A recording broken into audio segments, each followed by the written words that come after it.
Kuku Raadio 100,7 megahertsi.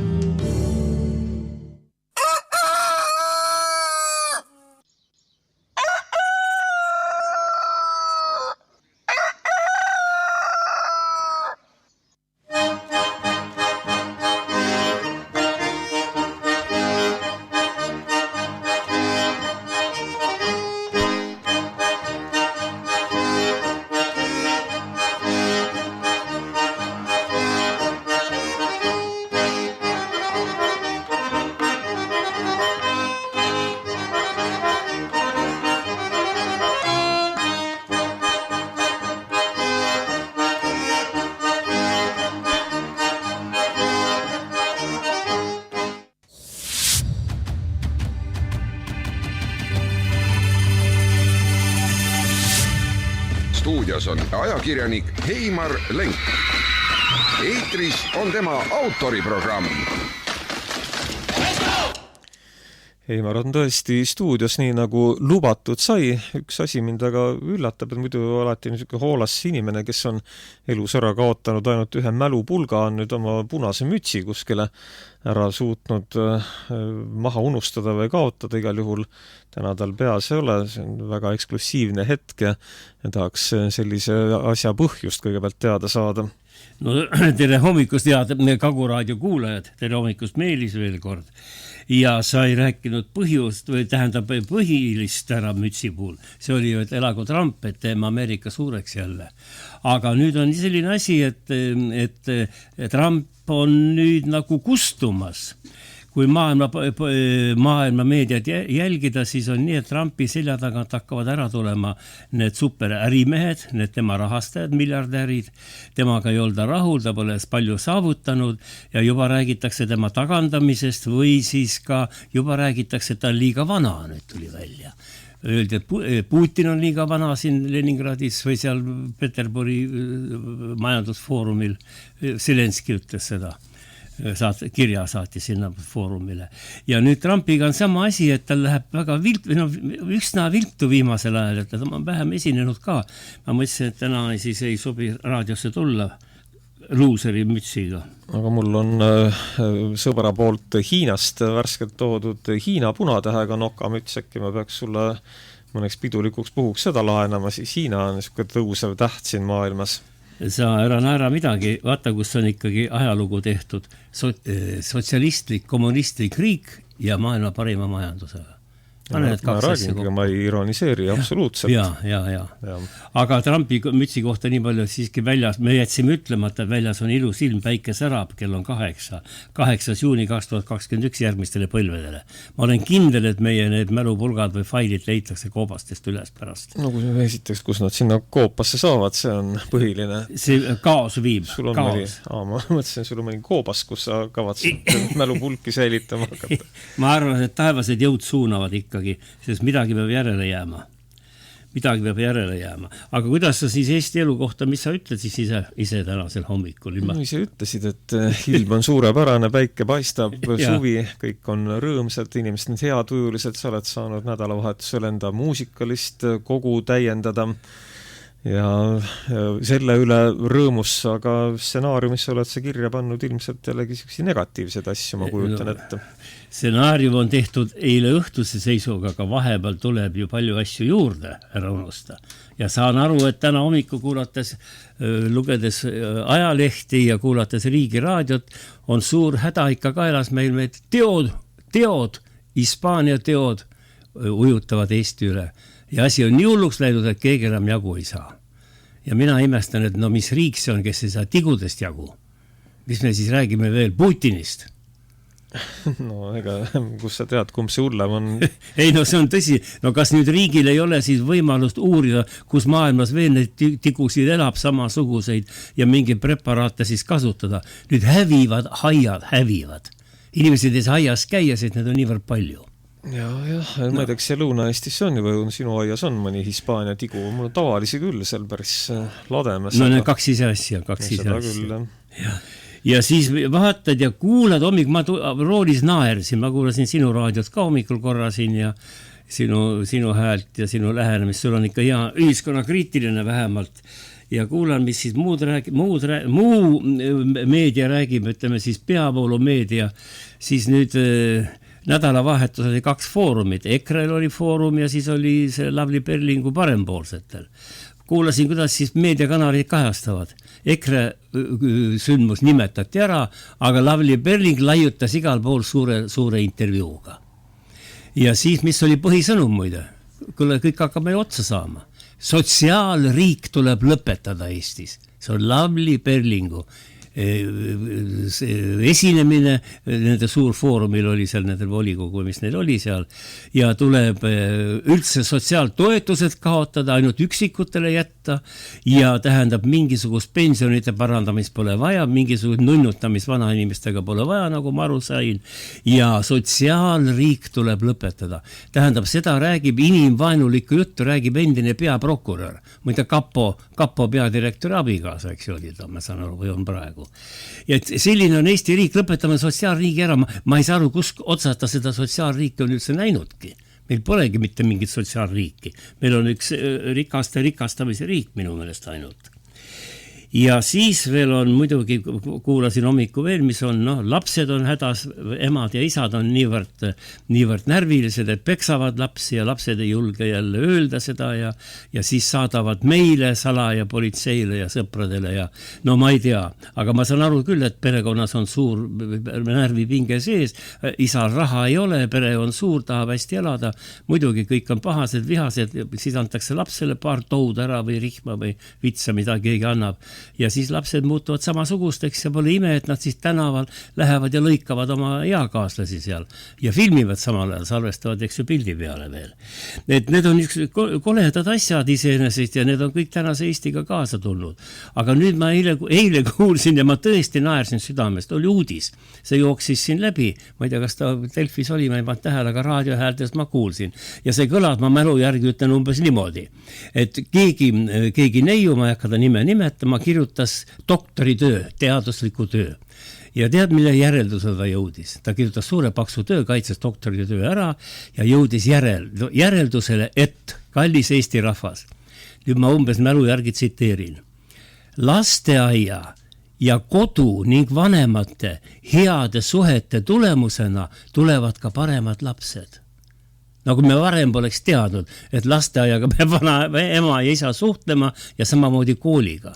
Nüüd tehti teaduslik töö, Eestimaa avastas, et lapsevanemad peavad ka vahetevahel lasteaia juhatajaga rääkima ja siis oma lapse peale koos nagu teda kasvatama. Ja tehti teaduslik töö, doktoritöö ja mina mõtlesin, tohoo pime, minu meelest oli kogu minu lapsepõlv oli selliselt üles ehitatud. Ema käis ikka koolis ja tavaliselt oli ta küll õpetajate poolt, nüüd on vastupidi. Ja siin ma kuulen veel ühe koolidirektori, see oli üks meesterahvas, asjalik mees, mitte keegi, ma nime tean, ma ei nimeta neid siin. Ja tema esines ka Riigi Raadios siin mõni päev tagasi ja siis küsiti, et mis on suuremad mured koolidirektoril ja õpetajatel. Ja nüüd tead, mis on suurim mure. Mitte suurim, aga üks suuremaid mure. Rahamure on nagunii. Läbisaamine laste vanematega. Laste vanemad ülbed tulevad kooli, sõimavad õpetaja näo täis, eks ju, tema laps on priimus ja teie valesti õpetajate. Et kui hakkad need asju kokku panema, siis vaatad, et mis atmosfäär meil üldse see riigis valitseb. Ja nüüd, kui ma hakkan seda stsenaariumi lugema, siis võid pikali kukkuda.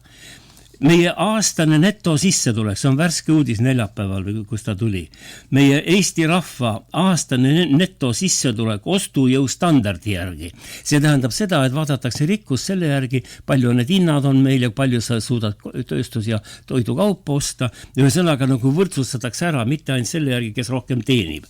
Ja siis tuleb välja, me oleme jällegi pikk Euroopa tabel, 27 riiki reas ja me oleme tagant jälle 4. Kõige viletsamate hulgas, Kreeka ja Rumeenia vist oli veel, Läti, Leedu palju eespool meist, ja siis tuleb hakkad mõtlema, pisar tuleb silma, eks ju, Eesti keskmise palga saaja sisse tulek selle arvestuse järgi, kui on siis see hinnatõused ja kõik seal sisse arvestatud, on Eestis 20 000 eurot aastas, see tuleb circa 2000 alla 2000 euro kuus, Luksemburgil 41 000, 44 000 eurot kuus. Kui sa saaksid ka 2 korda saada suuremat palka 4-5 tuhandega, võiks ju Eesti perekond ilusti ära elada. Aga ei ela, sest seda raha ei ole. Ja see seis, me oleme muutunud, nagu öeldakse uurimuses, väikeste palkade ja kõrgete hindadega riigiks Euroopas. No see on kõige halvim valik üldse, mis inimese elu nii-öelda kvaliteedi kohta öelda võib. Kõrged hinnad ja madalad palgad. Kõrge korteri hind, üürihind, kõrged panga laenuprotsendid ja madalad palgad. Nii et vaat seda, sellises riigis me praegu elame. Õigemini mitte riigis, mis siin riik, sellise valitsuse nii-öelda vihmavari all elame, kes niimoodi on meid siin viimastel aastatel viinud sellele tasemele. No me võime nutta muidugi lõpmatusele, siis võtta internet lahti, siis ainult nutulaulu näedki. Aga nüüd asi on veelgi hullemaks läinud. Nüüd hakkab selgeks saama, et me oleme veel ka rumalamaks jäänud. Ja siin oli Postimehes, seda rääkis siis Piret Viirpalu, no tema on tark naine, koolitatud naine, rakenduskõrgkoolide rektorite nõukogu esimees ja ühtlasi ka veel kõrgema kunstikooli Pallas rektor. No tark naine, kena naine oma siin pilli peal. Ja tema uurimus ja tema mure on siis selles, et Eesti seisab silmitsi, nagu ametlikult öeldakse, Eesti seisab silmitsi kasvava oskuste kriisiga. Tähendab, meie oskused on sattunud kriisi, me enam ei suuda toota, kole sõna toota, tuua siis ühiskonda asjatundjaid inimesi. Tähendab, ta ütleb niimoodi, et kasvava oskuste kriis tähendab seda, et meil on ohus tervishoid, majandus, kultuur. Meil ei ole inimesi, kes hoiavad üleval meie julgeolekut, tervishoidu, lennu- ja transpordiühendusi, tööstust ja kannavad edasi ka Eesti kultuurilist järjepidevust. Tähendab, enam ei koolitata spetsialiste, meil ei jätku neid, me arstidest ei räägi, õdedest ei räägigi praegu, meil ei jätku asjatundjaid, mis on igal sammul kuulda või tunda. Kui ma kuulen kedagi ministeeriumi ametniku juttu või kuulen ka mõne siin, ükskõik madalama tasemaga inimeste juttu, ma saan aru, et need ei ole asjatundjad. Nad on kaugel, nad ei ole eksperdid oma asjad, nad ei ole oma selle meistrite tsehhi mingisugused väljapaistvad isiksused. Nendest on suur puudus. No ja eriti see küll ei puuduta nüüd seda rakendusharidust, torkab see silma ju Toompeal ja valitsuses. Ma ei oska nimetada ühtegi erksat poliitikut peale isa ja poja Helmede näiteks mina praegu ja Tallinnas Kõlvartit, eks ju. Ja kui ma vaatan peaministri poole, siis ma ei ole sealt viimasel ajal kuulnud mitte ühtegi sähvatust, mis oleks mulle annaks jõudu, et minna edasi eelolevale kriisile muide, mida Euroopas ennustatakse juba enne sügist, viimased uurimused. Ja peale selle on nüüd veel niimoodi, vaata, kui me vaatasin seda nädalavahetuse neid portaale, kes on esikülgedel. Esikülgedel on siis need Mällukas vist oli seal jälle, tema võitis mingi auhinna, siis on need kõik see kõrgseltskond, mehed ilma sokkideta, eks ju nüüd siis niimoodi ja lohmakad püksid jalas ja eest tingimata rind lahti ja siis naised, eks ju, et nibudeni on siis paljas, aga siis seal on piir peal, siis käivad, kõigil on kunstlik naeratus näol, mingi veiniklaas on käes ja ma näen neid, aga ma ei näe esikaantel või kusagil neid inimesi, kes tööd teevad, kes on asjatundjad. Ja ma vaatan siin ajalugu, ma olen nii palju kursis, siis minu ajal, meie ajal, minu eakaaslaste ajal oli ajalehtede esikülgedel kõva töömees. Oli ta siis treial või oli ta siis seal naistraktorist, me siis naersime selle üle, aga kui vaatate ka 50. aastate ja eriti veel sõjajärgsetel aastatel kohe Ameerika reklaame ja lehti, seal on esikülgedel naised mutrivõti käes. Selle kohta on ka laulud tehtud. Praegu ma ei hakka siin neid mängima. See näitas seda, et ühiskond otsis asjatundjaid, töömehi, oma ala spetsialiste, kellest meil on suur puudus juba praegu ja süveneb iga päevaga. Ja siis öeldakse seal uurimuses või see Piret Viirpalu materjali niimoodi kommentaarides öeldakse, et see on põhiliselt meie Kristiina Kallase hariduspoliitika tagajärg. ja ma tuletan meelde, et seda on ka enne mind palju kordi öeldud, me saime Eesti Vabariigi endale taasiseseisvumise järel, saime korraliku nõukogudeaegse selle haridussüsteemiga, mis on meile siiamaani neid auhindu toonud ja millest me hakkame viimasel ajal nüüd ikkagi vähem ja vähem osa saama. Ja muide, valitsus pole tuleb välja üldse viimasel ajal riigijuhtimisega hakkama saanud, sest iga päevaga nutulaul üha suureneb. Ja seda kinnitasid ka näiteks Raadio 7, see on see usuraadio, ma soovitan kuulata, ta küll eetris Põlvamaal ei ulata eriti, aga internetis saab kuulata. Raadio 7, see on siis 24 tundi piiblijuttu ja teisi asju ja seal on ka saade Keskhommik kolmapäeviti ja seal Keskerakonna esimees, Tallinna siis volikogu esimees Mihhail Kõlvart ja saatejuht ja ka usumees Janek Mägi rääkisid ja mida nad siis arvasid selle valitsuse kohta, kuulame ja mida nad arvasid valitsusremondi kohta, et enam remont ka ei aita, on vaja minema lüüa. Kuulame. Alustame kohe kõige põletavamatest asjadest, valitsusremondist. Mihhail, ma saan aru, et valitsus on niivõrd kehvas seisus, et remont ka enam ei aita. No, mulle tundub, et iseenesest see mõte, et valitsusega tuleb midagi teha, on minu arvates adekvaatne. Aga kui kaua sa saad sama asja nagu remontida. Mingi hetk sa viid ikkagi seda nagu tagasi ja palud välja vahetada.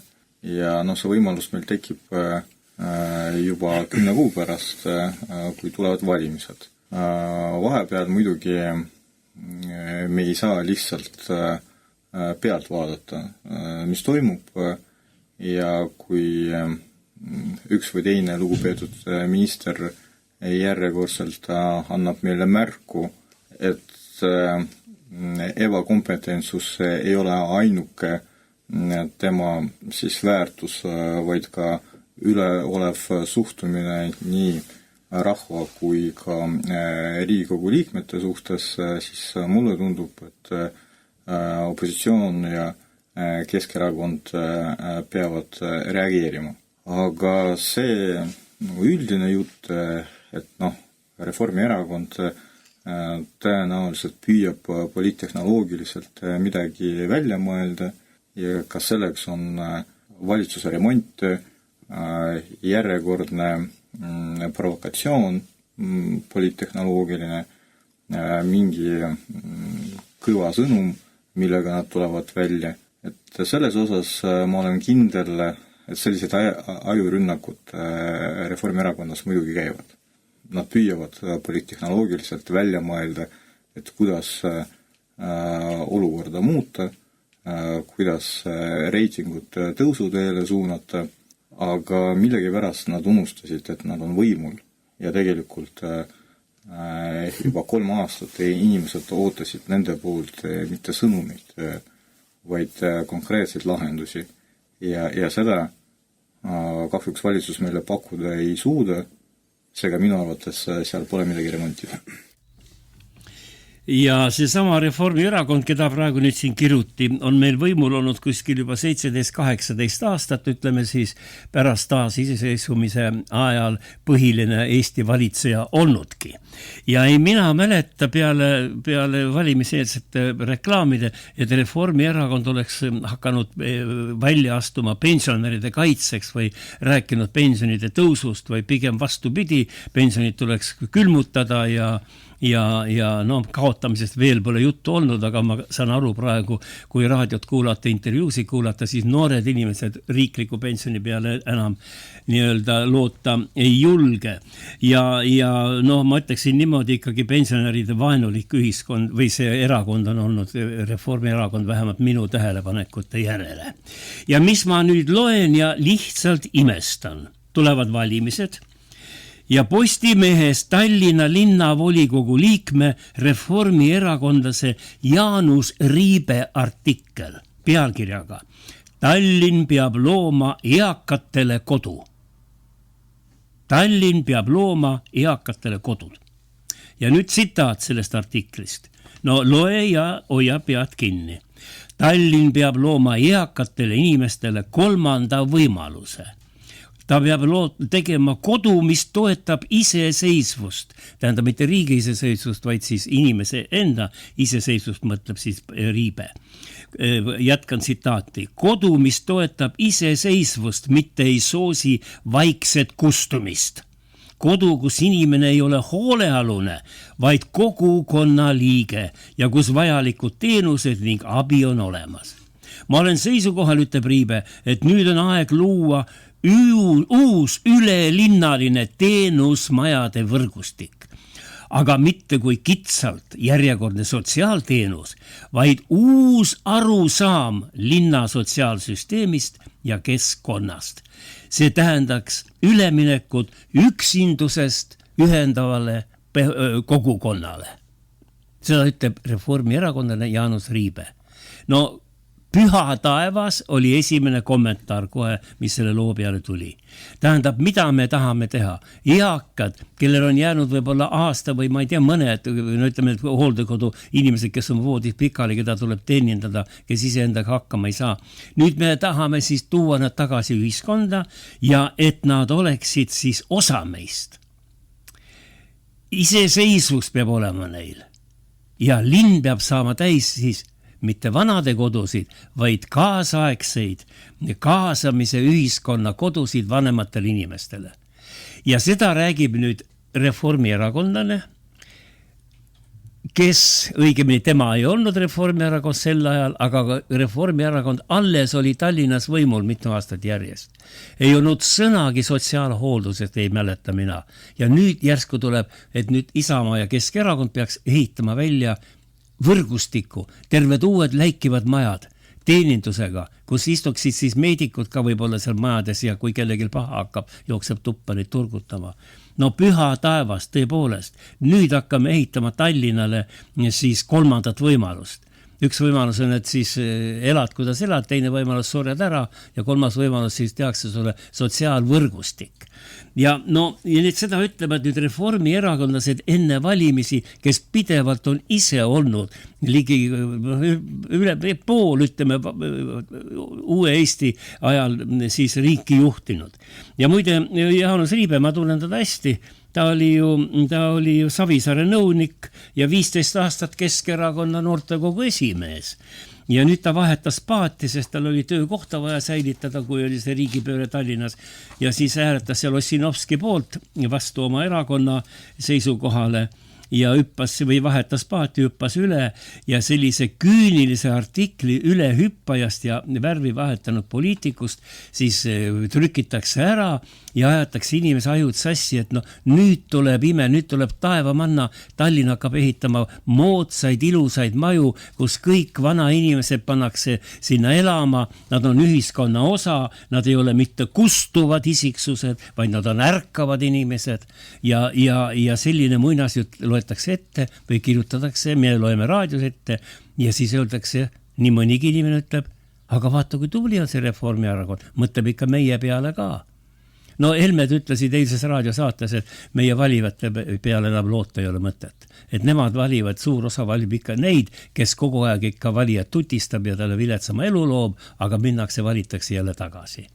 No vaat niimoodi, et see on ikkagi huvitav lähenemine, samal ajal on pensionäride olukord Eestis väga-väga viles, ma ütleksin. Anastasia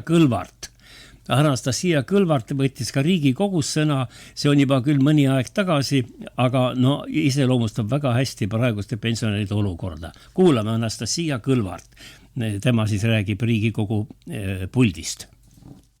1/4 neist inimestest, kes meile tänaval vastu tulevad, ei tule toime jooksvatest sissetulekutest enda kulude katmisega. Nad peavad elama kas võlgu või kasutama säästusid. Tagajärg on see, et üks osa inimestest lihtsalt vaesub. Ebavõrdsus kasvab. Ja mida on siis valitsus teinud? Tõsteti käibemaksu, millega hinnad tõusid väga järsult. Siis tõsteti tulumaksu, mille tulemusel inimeste sissetulekud, pensionid vähenesid. Ostukorvid lähevad veelgi kallimaks. Ja pärast seda tõstetakse tulumaksu uuesti. Ehk siis uuesti vähendatakse inimeste sissetulekuid ja pensione. No aga see jällegi näitab seda suhtumist. Inimvaenulik poliitika Ja kui me räägime sellest inimvaenulikkusest, siis minu hinnangul täiesti vastuvõetamatu asi, mis Toompeal ära tehti, oli see, kui üksi elavatel pensionäridel, kes peaksid sattuma hooldekodusse, võeti ära üksi elava pensionäri toetus. Ja me räägime pensionäridest, kes on üksikud, kellel pole kedagi kõrval, kes saaks olla toeks. Ja see on tihti ka põhjus, miks on nemad sunnitud minema ja olema hooldekodus. Sest neil ei olegi kedagi kõrval, kes oleks abiks. Ja siis valitsus otsustas, et ta just neid üksikuid pensionäre tuleb veel eraldi karistada. Ja riigi jaoks on see ju tegelikult väike kokkuhoid, aga nende pensionäride jaoks on see väga suur kaotus. Ja tegelikult see minu kõne, et see ei ole mõeldud ainult pensionäridele, et ka noorematele. Et ma loodan, et tegelikult te näete, kui ebaõiglaselt koheldakse kas teie vanemaid või vanavanemaid, kes on panustanud kogu oma elu Eesti arengusse, on aidanud Eestit üles ehitada ja teinud seda läbi erinevate aegade ja kriiside. Ja kahjuks selline on siis praeguste võimupoliitikute täna avaldus nendele inimestele. No nüüd kuulsime oma kõrvaga, head inimesed, kes te raadiote juures või olete internetis meiega koos ja mõtlete kaasa. Nüüd kuulsime siis täpselt, milline on Reformierakonna poliitika pensionäride suhtes praktikas, mida on tehtud. Viimane, kui toetus võetakse ära. Ja siis samal ajal me tahame ehitada Tallinnasse võrgu, kus oleksid siis need 90-aastased, ei oleks mitte enam kustuvad isiksused, vaid oleksid aktiivsed ühiskonnaliikmed. No vaat kui ilus kuulata, eks ju, aga teine olukord on teine praktikas, nagu praegu Anastasia Kõlvart, Riigikogu liige, ütles meile. Ja mis me üldse saamegi loota, kui meil näiteks Õhtuleht tõi ära siin tabel ja teised ka muidugi, mis me saame loota sellest kaastundest või mõtlemisest teise inimese peale, kui pensionär saab seal, eks ju, võib-olla 700 eurot kuus, aga ta ei suuda sellega isegi hooldekodu kuu raha ära maksta, aga Margus Sahkna saab jälle 13 000 eurot kuus teenib, Jürgen Ligi 9000 ja pool, tähendab 9407 eurot kuus, pluss igasugused lisakuluud ja ülikonnarahad ja autod, need sõidukulude kinnimaksmine. Ja ma mäletan, kui siin oli mingisugune, ma ei mäleta täpselt, mis selle sisu oli, kui rahvas kogus siin raha, siis Jürgen Ligi ütleb, ma ei saa panna, ma praegu ehitan maja. Ja siis soovitas inimestele, et kui teil midagi süüa ei ole, võtke siis konserve. Mitte enam kooki leiva asemel, vaid ostke konserve. Ja siis ta veel ütles siin hiljaaegu väga ilusad sõnad, et ega vaestel inimestel polegi bensiinijaama asja. Nendel polegi autot tarvis, las istuvad. Et selline on see elu. Ja nüüd küsime, siin oli juttu, et meil ei ole spetsialiste, meil ei ole asjatundjad, kes oskaksid ka asju seletada, selgitada, rääkimata sellest, et need paremaks luua. Ja ma toon teile ühe näite nüüd. Raul Lättemäe. Tema on Rahandusministeeriumi fiskaal, rahapoliitika osakonnast ja tema selgitas siis reporterile raadios, et miks me oleme eelarvega sattunud olukorda, kus peame jooksvate kulude katteks üha rohkem laenu võtma. Ja nüüd ma toon tsitaadi, mida ta siis ütles. Ja nüüd kujutage ette, nüüd selgitab suur, ikkagi kõrge ametnik Rahandusministeeriumist, kõige tähtsamast ministeeriumist ja selgitab, miks me sellises olukorras oleme, nagu täna oleme. Rahad läbi, laenud kaelas ja kõht ka veel pooltühi. Ja nüüd kuulake Raul Lättemaa sõnu. Tsitaat tuleb. Oleme läbi avaliku sektori toetuste kasvu suurendanud heaolu ühiskonda. Aga riigi eelarve tulu poole oleme unarusse jätnud. Lootused majanduskasv aitab suurendada riigi tulusid, pole ka kahjuks täitunud, sest pole olnud korralikku majanduskasvu.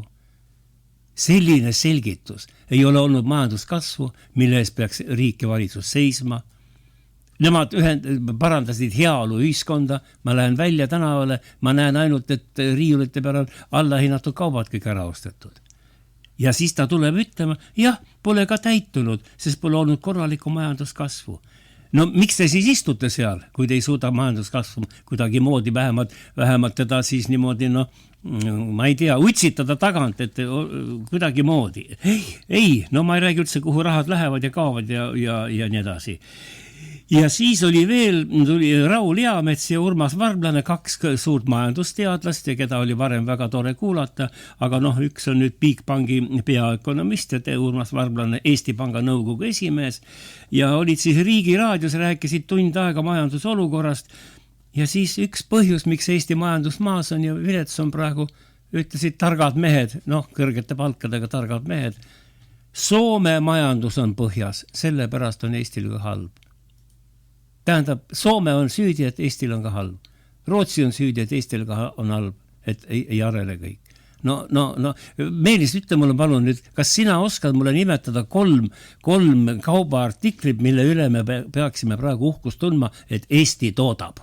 Vaat see on Eesti asi, maailmas tuntud, populaarne, hea kvaliteediga. Palkmajad jätta kõrvale, need ei ole enam. Ikka oskan karurasvaseep ja tšaaga märjuke, mida kõik kohad täis on paksult kasemahl ka muidugi. Ja sellega täidame siis. No lööb pahviks, jah. Selle eest on meil lugematu arv nõuandefirmasid, kes õpetavad seal, kuidas moodi minna edasi. No ole rahulik, meil on hulga igasugust sõjatööstus siin loomisel, hakatakse sadu laskemoonal ladusid ehitama. Nii et elu õitseb. No sõjatööstuse kohta on niimoodi, et ma arvan, see lõpeb suurte kriminaalasjadega. Miljonid ja 100 miljonid on pandud sõjatööstusse. No ütle mulle siis, kui sa nii tark oled siin. Ütle mulle nüüd sõjatööstuse toodang, nimeta mulle 3 relva. Mina ei ole tark, sa kiusad mind siin ootamatute küsimustega. No sa oled saatejuht ja saate ma pean kähku midagi välja mõtlema, ma tean, et kasemahl läheb Jaapanisse igale poole maailma, ega ma ei tea, kas siin mingit tehnoloogiat ostetakse. Ei no mitte relvatööstus, see peab olema relvatööstus, jah, relvatööstuseks, aga ma ei ole isegi televiisoris näinud ühtegi toodet. No mingisugust IT-tehnoloogiat ja kaadervärk ikka Eestil õnnestub turustada, ma usun. 100 miljoni eest, eks ju. No kas nüüd 100 miljoni eest? Ei, no miljardi eest ikka. No miljardi eest, jah. Ja, miljardi eest ikka, jah. Siin oli ju jälle EKRE isa ja poeg eile tõid terve saade, kuulake järele, kuidas nad rääkisid, nad võtsid lahti kruvihaaval, mutrihaaval kõik kaitsetööstuse, kuidas terve trobikond, 10 kõrget kaitseministeeriumi ametnikku ja kaitseväe juht läksid kõik eraettevõtlusesse, võttes kaasa selle, ütleme, tarkvara oma peas, riigi saladused ja hakkasid ehitama firmasid. Ja nüüd tuleb välja, me eelmises saates sinuga rääksime, firma, kus pole ühtegi inimest, see sai 100 miljonit seda toetust riigi poolt. Sellepärast, et tema hakkab arendama, nagu nad ütlesid, kaitseväe, sotsiaalsüsteemi välja. No, et sõduritel oleks paremad sokid ja saaks ikka rohkem vitamiine ja nii edasi. Aga inimesi pole vaja, üks ainult inimene juhib. Hea idee, äkki peaks selle Kaguraadio ümber nimetama mingi sõjaraadioks, siis tuleb ka investeeringuid peale kõvasti. Võiduraadio. Vot, kuule, aga selle mõtleme läbi, paneme pärast mikrofoni kinni. Ei saa ju saladus kõigile rääkida. Ja sama pull on, kui sa hakkad kuulama ja mõtlema, naherma, on see vangla küsimus nüüd. Nüüd on niimoodi, et Rootsi parlament ratifitseeris ära selle vangide siia toomise aga parlamendisaalis tekkis diskussioon ja suur küsimus üles. Aga öelge, ütlesid Rootsi siis need riigikogulased või seal nende parlamendi liikmed, et aga mis juhtub sügisel, kui Eestis võim muutub? Kas siis saadetakse need vangid meile tagasi? Sest teatavasti siin opositsiooni erakonnad on vastu sellele. Ja see on päris tõsine küsimus. Ja muide, see küsimus tõusis üles ka nüüd meie Riigikogus. Ja siis oli niimoodi, et ongi see esimene pääsuke lendu tõusnud, kahtlused on suured ja meie Riigikogu peaks ratifitseerima selle ülehomme, 10. juunil nüüd. Aga nüüd Pikhoff, Heljo Pikhoff, rahvasaadik, esines Riigikogus ja ütleski peaminister Michali järelpärimise kaudu või arupärimise kaudu, et võib-olla oleks hea, kui Eesti lükkaks selle ratifitseerimise edasi järgmisele Riigikogule, mis ei pruugi seda üldse heaks kiita.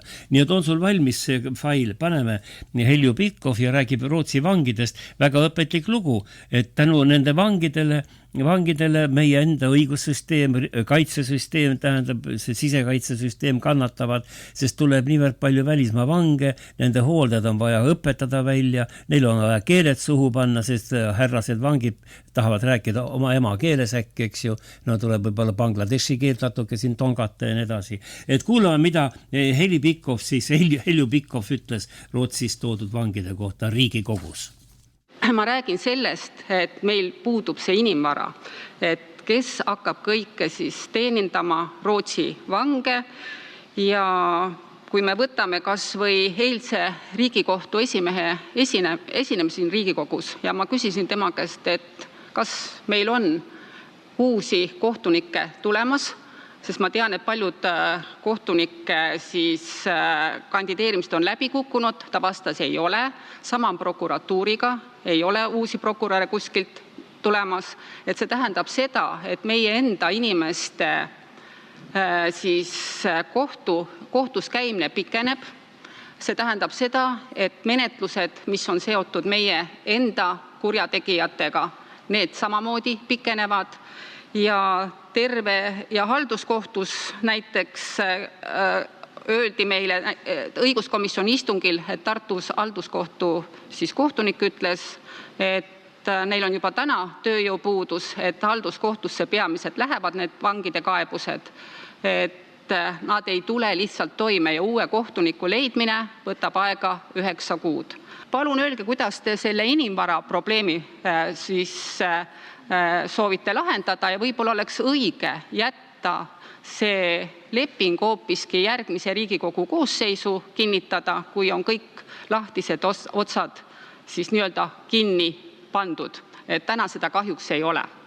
Et ma veel ühe asja ütlen ära, et lepingule lisandub memorandum, aga memorandumist me ei tea täna mitte midagi. Aitäh. Aitäh. Härra peaminister, palun. Ja aitäh, hea Riigikogu esimees, hea küsija. Nii et kui te viitate sellele, et vangla rent toob täiendavaid kaebusi siia kohtusüsteemile, ma olen täitsa veendunud, et see on enam kui tõenäoline, kindlasti toob, aga kohtusüsteem kindlasti peab hakkama saama erinevate väljakutsetega, vajadusel lisaressurssi, vajadusel lisainimesi palgates ja kohtunike puudus muidugi kohtusüsteemis on aastakümnete pikkune lugu, et see ei tule vanglarendiga, see ei lõppe vanglarendiga ega ei ole isegi otsest seoses vanglarendiga. Et neid kahte asja seostada on ütleme jah, üsna selline, ma ei teagi, kuidas see eestikeelne termin on, aga siuke kauge vise. Aitäh.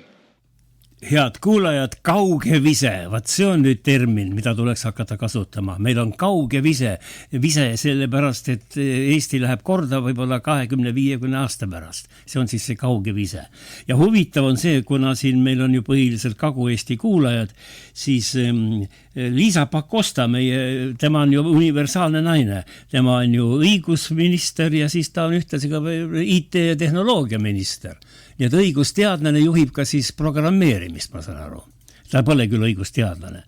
Ja tema ütles siis, tead Meelis, kuula ka nüüd. Tartu vangla on Eesti jaoks väga oluline. See aitab luua uusi töökohti ning tugevdada Lõuna-Eesti siseturvalisust. Nii et toome 100 maailmakuulsat kuritegijat siia, kellest 3 tükki põgenevad Põlvamaa metsadesse ja sellega me tugevdame Lõuna-Eesti siseturvalisust. Aga tuleme tagasi Michali juurde. Saalis läks vaidluseks muidugi. Aga ja siis on niimoodi, et Michal ütles, siis rääkis oma jutud seal ära, need pikemad mõttevahetused kõik. Aga nüüd siis, kui võtta üks teine istung, kus sama teemat arutati, siis oli niimoodi, et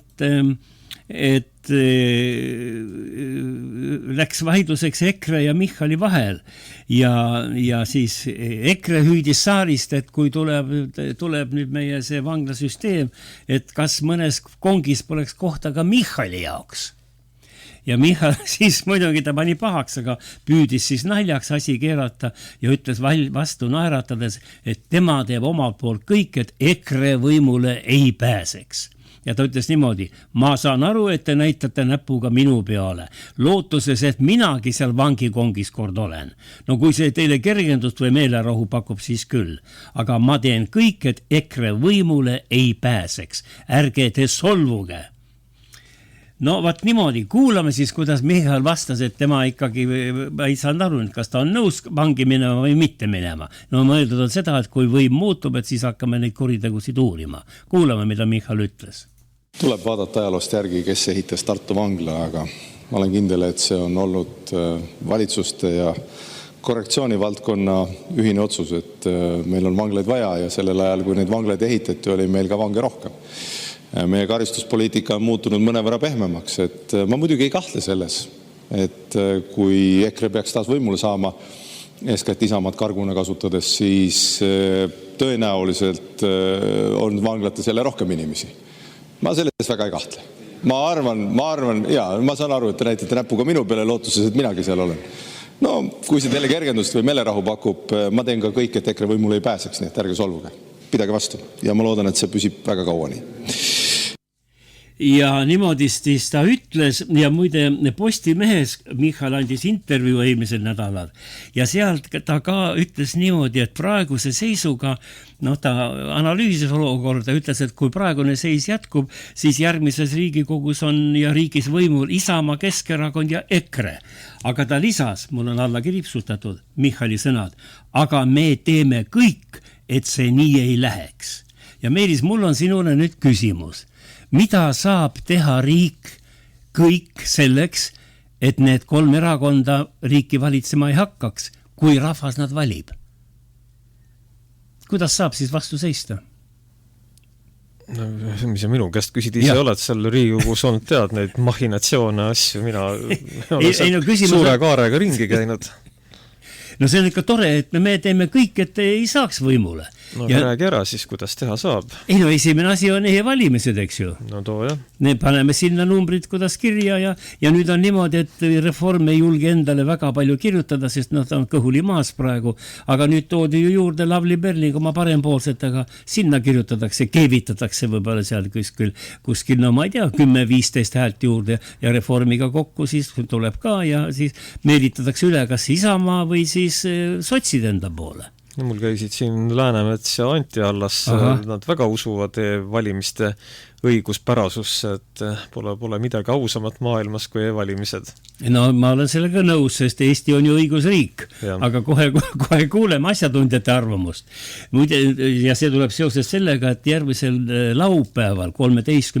juunil, on üks tähtpäev, mida Lõuna-Eestis väga ei tähistata, siin neid omandireform väga palju niimoodi neid ohvreid ei toonud, aga Tallinn, Tartu ja Pärnu ja Võrus ka muidugi, Võrus oli kuskil 300 sundüürnikku. Ja tuleb aastapäev, omandireformi 35. aastapäev ja nüüd ma tuletan ka raadiokuulajatele meelde, täna siin pikemalt arutama võib-olla ei hakka, võib-olla mõni teine kord, aga omandireformi käigus tõsteti Eestis oma kodudest välja 25 000 leibkonda või perekonda, 25 000 perekonda ja kuna ma olen asjatundja sel alal, Eesti Üürnike Liidu kauaaegne liige ja juhatuse liige, siis me kõike seda nägime pealt otse tänavale või kuuse alla. Ja inimeste arv, Rahandusministeeriumi ametlik number on 70-75 000 inimest on omandireformi käigus kodust välja aetud, välja tõstetud ja nad kõik pidid siis kas mõne oma sugulase juurde elama minema, kes suutis mingisuguse rahakopika kokku kraapida, sai mingi väikese ulu aseme endale osta, kes sai suurema summa, kuskil pangad muidugi laenu ei tahtnud anda, kes sai suurema summa, see maksab pangalaenu veel tänaseni. Nii et kohutav ülekohtune omandireform on Eestis toimunud.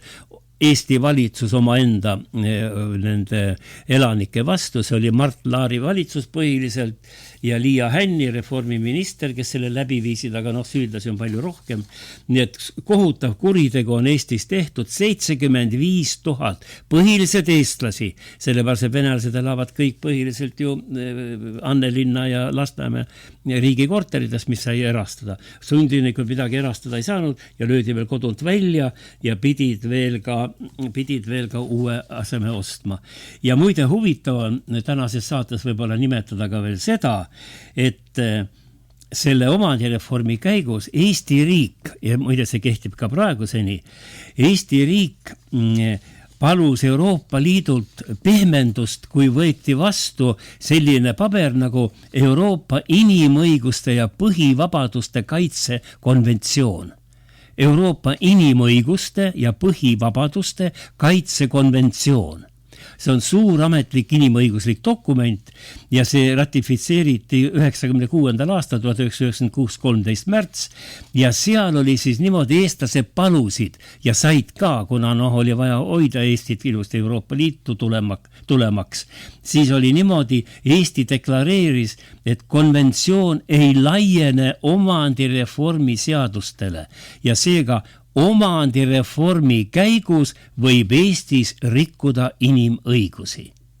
See on selline dokument, see kehtib praeguseni, ühesõnaga omandi küsimuses meil inimõigused ei kehti ja Euroopa inimõiguste deklaratsioon ka meile ei kehti. Sellised on lood ja siis me räägime, et meil on õigusriik, aga kohe kuulame, on olemas selline mees, õigusteadlane, kõrgelt haritud, paljude ülikoolide audoktor seal vist ja kõik nii edasi ja Endel Ploom on tema nimi, ta on veel, lisaks oli ta omal ajal prokurör ja ühesõnaga väga hästi tunneb Eesti, õigemini tundis seda enam ei ole, Eesti õigussüsteemi ja ta ütleb selge sõnaga välja, et Lennart Meri küll lootis ja arvas, aga Eestis õigusriiki pole veel saabunud. Eesti ei ole õigusriik, ütleb Endel Ploom. Kuulame. See on öeldud muide Riigikogu majanduskomisjoni istungil Toompeal. Nii, ma arvan, et kui me tahame liikuda tõepoolest õigusriigi suunas, nii nagu meie põhiseadus paragrahv 23 ette näeb, siis me peame ka käituma nii, nagu see on omane riigile, kes tahab kunagi õigusriigiks saada.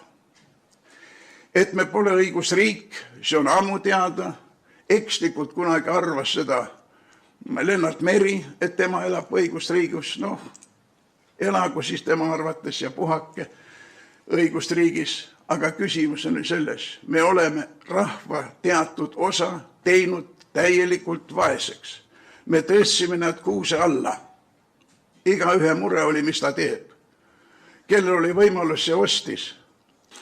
Nii, kellel ei olnud võimalust, see kadus linnast minema või tõsteti välja.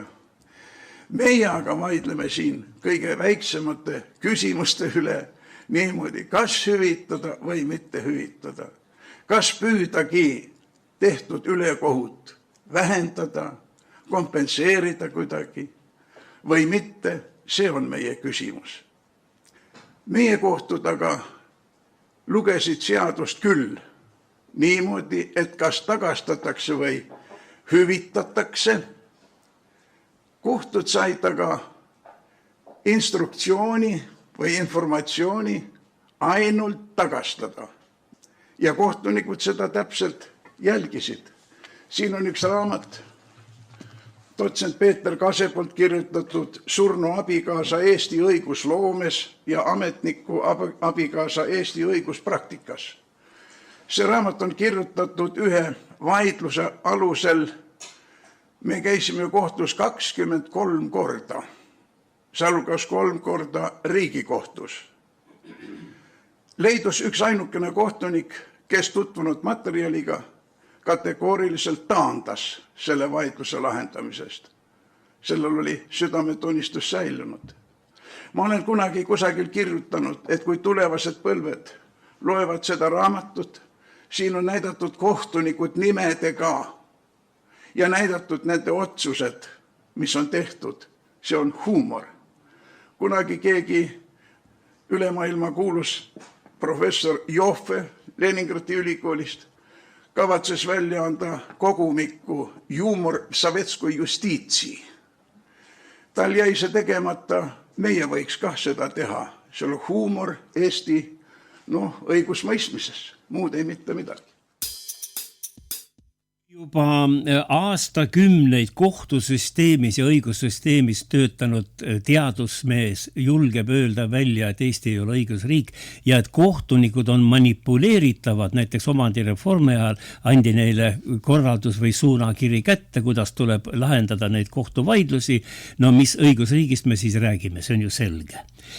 Ja meil on palju need igasugu ohtusid, seesama omandireform ikka lõhestab Eesti rahvast edasi, tekib küsimus, kas sundüürnike pojad näiteks, kellelt kodu ära võeti ja tänavale aeti koos ema isaga, kui nad väiksed poisid paljajalu veel olid, kas nad läheksid vabatahtlikult praegu rindele, kui oleks vaja minna. Neid tuleb vist ajada, mitte kõik ei läheks vabatahtlikult kaitsema siis seda, ütleme, seltskonda, kes ta kodudest välja tõstis.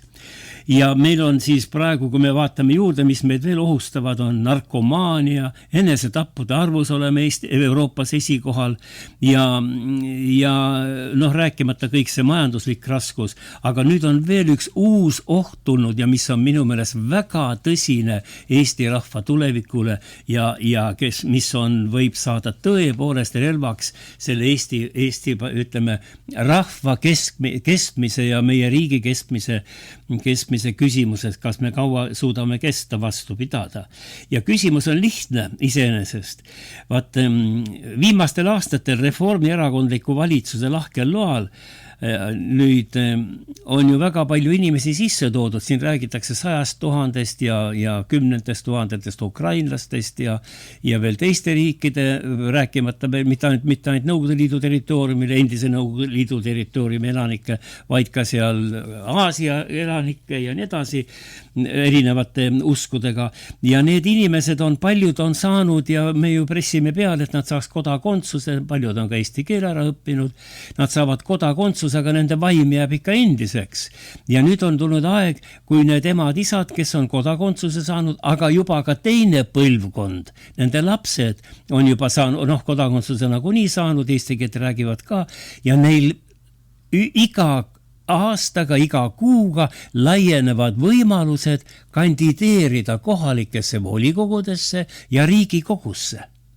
Aga kui nad seal on olemas, siis saavad nad ka suunata ja teha Eesti poliitikat, tähendab, ja suunata ka Eesti arengut. Ja siin tulebki välja see, aga nad hakkavad ütlema, aga miks meie oleme ka nagu siin vähemusrahvusel, me tahame ka oma õigusi rohkem ja tuleb anda riigikeel ka venelastele ja võib-olla inglise keel riigikeeleks teha ka siis aafriklastele või Kagu-Aasiast saabunud inimestele. Et see oht on olemas, muide sama oht on ka Euroopat ähvardamas. Et kuulame, sellest rääkisid Mart ja Martin Helme oma EKRE vapustavalt heas raadiosaates, räägime asjast. Kuulame ja mõtleme nüüd kaasa, milline oht meid ähvardab ja see oht ei ole mitte mingisugune teoreetiline, vaid absoluutselt tõenäoline ja juba kusagil 5, 6, 7, 8 aasta pärast. Mart ja Martin Helme. Siis arvestage sellega kõik, kes te kuulate ja vaatate meid praegu, et juba järgneva 5 aasta pärast võetakse Eesti riik eestlastelt ära. Järgmise 5 aasta pärast, kui tuleb uus valimistsükkel, võetakse Eesti riik eestlastelt ära. Ja see asi on nii karm ja nii lihtne. Ja see ongi eesmärk. See ongi eesmärk, sest kui ma loen uudist, et Euroopa Komisjon nõuab praegu, et kõik liikmesriigid peavad loovutama energeetikapoliitikat puudutavad otsused Euroopa Komisjonile, siis see on ju ilmselge rahvusriikide ja kohalike valitsuste äranullimine ja tegelikult ka kohalike valimiste äranullimine. Ja demokraatial on lõpp, kui meie valija ei saa öelda, et me tahame jätkata põlevkiviga või kui ta isegi ütleb seda ja siis valitakse kõik inimesed ära. Aga järgmisena võetakse ära kodakondsuspoliitika ja hakkabki olema meil ainult üks Euroopa kodakondsus. Ja sinna poole me liigume. Ja selle jaoks sillutataksegi teed, andmata endale aru, need lollakad seal, kes ei saa riigi juhtimisega absoluutselt hakkama Michaliga eesotsas. Need inimesed mõtlevad ju ainult selles kategoorias, et me tahamegi Euroopa Ühendriike, sest siis Euroopa Ühendriike Venemaa ei suuda vallutada ja me oleme kaitstud Venemaa eest, loovutades samal ajal Eesti slaavlastele ja vene keelele. Ja minu meelest on see üks kõige nagu hirmsamaid selliseid vastuolusid või irooniaid, et Eestis on 4-5 aastat juba karjutud Slava Ukraina selle mõttega, et me näitame sellega, millised hirmsad venevastased me oleme. Elame välja oma venevaenulikkust. Ja selle karjumise käigus venestatakse Eestit enneolematus määras. Enneolematus määras venestatakse, ehk siis karjudes Slava Ukraina tehakse meist Vene provintsi. Aga sisse on toodud 100 000 vene keele rääkijat Ida-Ukrainast. Sisse on toodud veel hunnikute kaupa mingisuguseid Turkmenistane, Kasahstane, ma ei tea mida kõike veel. Antakse neile kodakondsust suvaliselt, kas nad on venelased, ukrainlased või valgevenelased, mis vahet meil nad on mitte eestlased. Ja selle slaavatamise, karjumise käigus tehakse Eestist väikest Venemaad. Mina arvan, et selle protsessi taga on loomulikult Eesti 200, sest Kristina Kallas vihkab Eestit ja eestlust. Nüüd kõik, kes saavad selle kodakondsuse, on ka otsustamise juures. Ja siin tuleb ikkagi vaadata seda, mida see endaga kaasa toob. See on keele küsimus. Ma olen ju mitu korda öelnud Riigikogu kõnepuldist ka nendele samadele reformeritele ja muudele liberaalidele.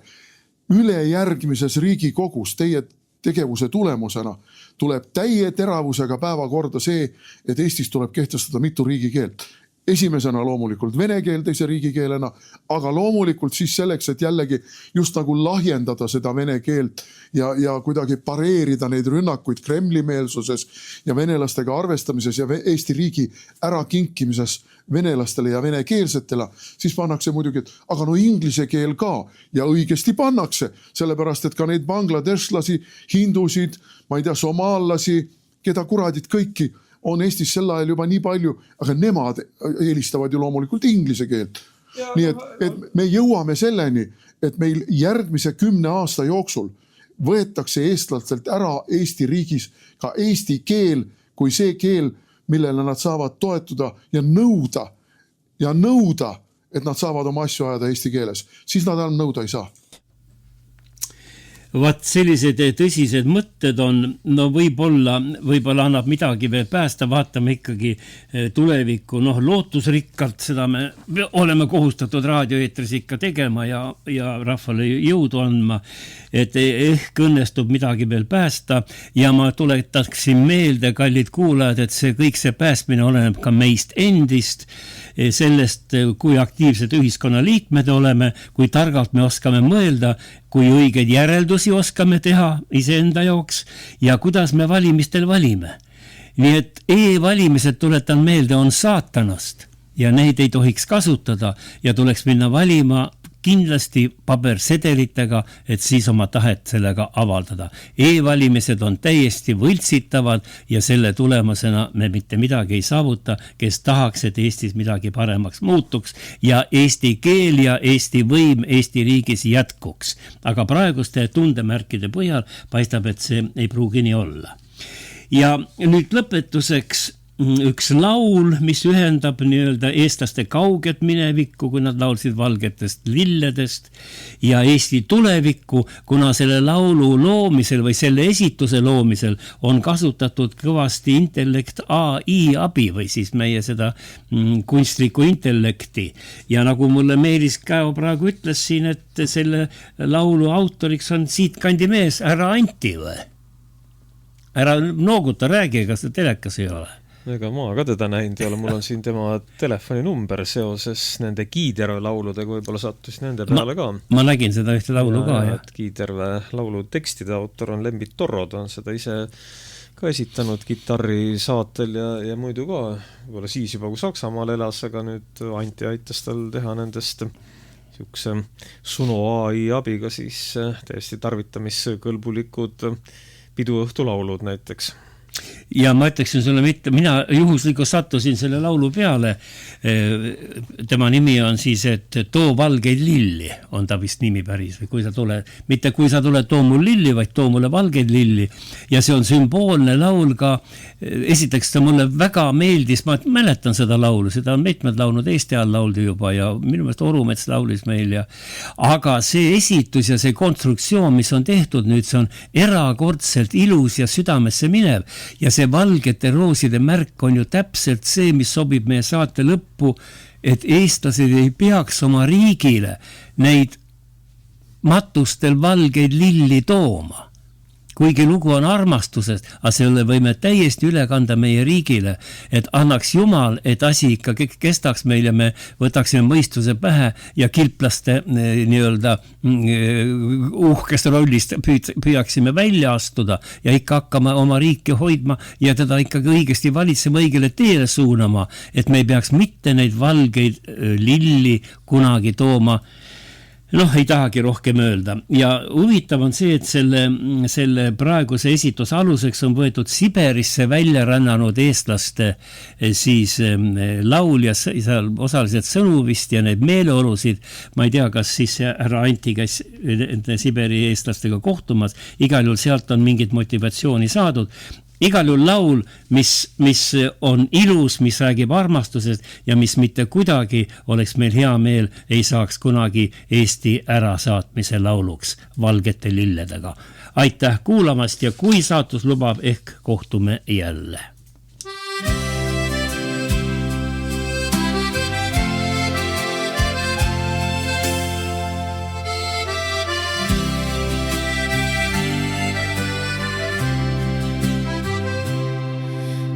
Tuled sa, too kaasa valgeid lilli, hei kollaseid, hei ihka minu rind, too kallim kaasa süüta valgeid õisi, nad terveks teevad murtud südame.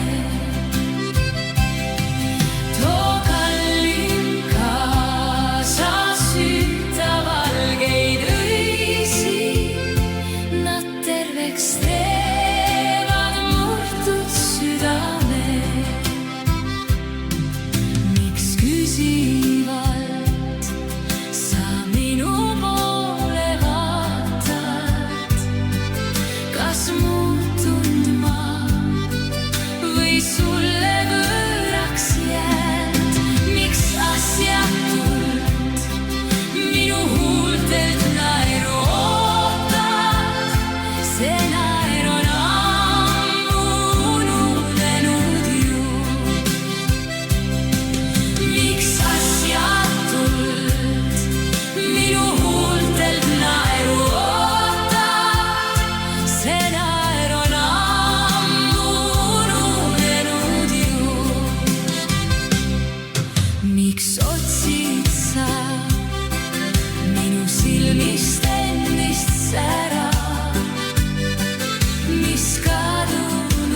stuudios on ajakirjanik Heimar Lenk.